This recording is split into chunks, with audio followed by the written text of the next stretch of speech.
We are still seeing media outlets continuing to defend the Velma series, even though the show is doing absolutely terrible when it comes to ratings, having Velma sit at a 6% audience score on Rotten Tomatoes and a critic score falling to 42%. And let's not talk about IMDb because the show is sitting at a 1.3 ratings out of 10, being IMDb's worst rated anime series ever on their platform. And yet, we continue to see individuals calling out people that dislike the show as haters because of them not accepting all the woke and gender identity politics. And that's just one aspect of the show, right? That people aren't enjoying because of it. But then you have this whole other side of them butchering the absolute crap out of the characters. Not having Shaggy, instead, he is called Norville and has been a simp as well as being race swapped. Fred the white man who's a jerk and a dumbass, Daphne the drug seller, and Velma the jerk who's a dick to everyone. As now, Velma continues to defy the haters and gets better every episode in this person's eyes. Before we continue, if you haven't subscribed yet, please do so. I'd much appreciate it. And now, let's get to the juiciness of this article. Article continues. Don't believe the hate. After 6 episodes, HBO Max's Velma is quite plainly a very good show. Episode 5 and 6 of the controversial and much hated animated series Velma aired yesterday, showing even more evidence that the show's many haters are at best misguided and at worst maliciously misleading. Yeah, let's not believe the hate. It's not like they tarnished the Scooby Doo franchise or anything in that matter, or them not having Scooby Doo being the show in the first place. Even though they use characters of the franchise within the show. And I'm going to tell you right now, within these new episodes, they butchered Scooby Doo. Scooby Doo is not even a Scooby Doo anymore. He's an acronym. We'll get into that here in a moment. The 2 episodes which advanced the show's plot and fleshed out its characters focused on Norville's new girlfriend and Daphne trying to solve the mystery of her birth parents. Fans of the original series who were hoping for more mysteries should love these episodes. Now we're starting to see the plot of Norville from going from simp to a toxic male by the looks of it.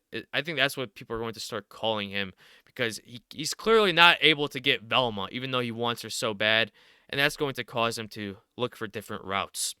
The episode, now this is where it gets crazy, also introduced the team's missing member Scooby Doo, who's not even a member anymore, who's in this series lends his name to Scooby, Special Covert Operations Brain Initiative, a secret project worked on by Norville's mad scientist grandmother. What did Scooby do? Velma asked in a hilarious joke. I don't think no one laughed at that joke. The joke was fucking terrible. So now, Scooby is an acronym that doesn't even involve the talking dog that many loved and what made the original a success in the first place. Instead, it's a damn word for an operation. What the actual hell is going on with these writers' heads? But then again, you have to think about it and actually be grateful because what happens if they did introduce Scooby Doo as a talking dog? Who on earth knows what the hell he would be saying or be doing?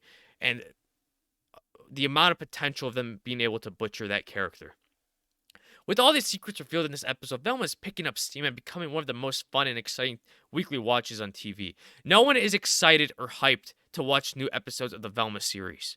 It's not like The Last of Us where people watched the first episode and couldn't wait for the second one to come out and continues on with the second episode going into the third. People just can't wait because it's an actually good show that sticks to the source material. Velma, on the other hand, doesn't do that. While many complaints around the show have been focused on the humor, the cringe jokes are becoming fewer and fewer with each episode. In fact, I think I only cringed at one joke over the 2 episodes. At the same time, the laugh out loud jokes are getting far more numerous. Jokes about high school band sleepovers, Fred's misguided journey into feminism after reading the feminist Mystique. Oh, I love Mystique, he says, referencing the X-Men villain when picking up the book. Velma's daddy issues and her queerness are all top notch, leaving my friends and I laughing throughout the episodes.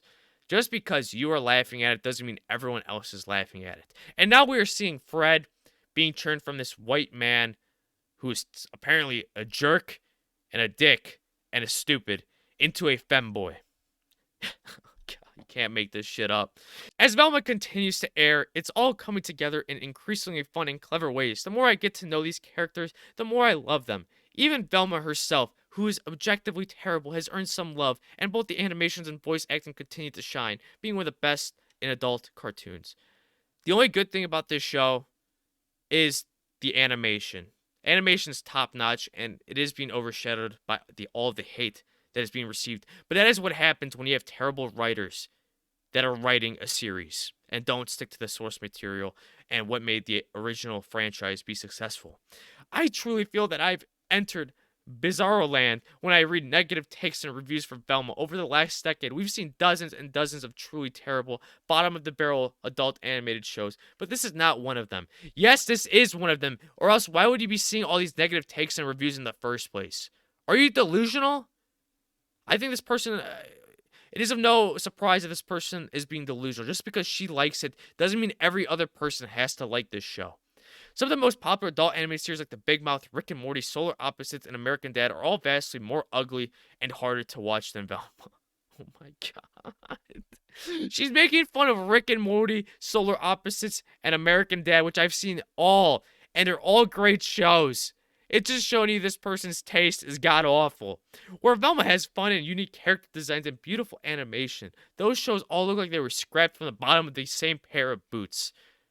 I think Rick and Morty has hundreds of times of better writing than this person because the amount of imagination that is put into that show. And what are we seeing with Rick and Morty? We're seeing continuously the show succeeding. But obviously, we're starting to have controversies regarding the show's creator, Justin Roiland, with him having domestic abuse allegations. But that's a whole different thing.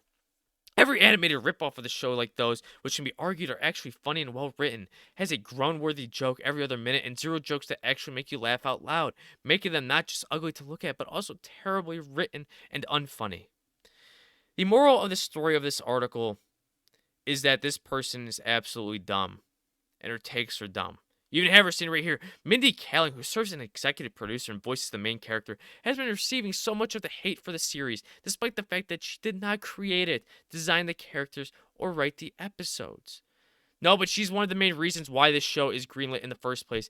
And what are you talking about? She's in the damn show. She wrote her own dialogue for Velma and literally portrays herself in the character.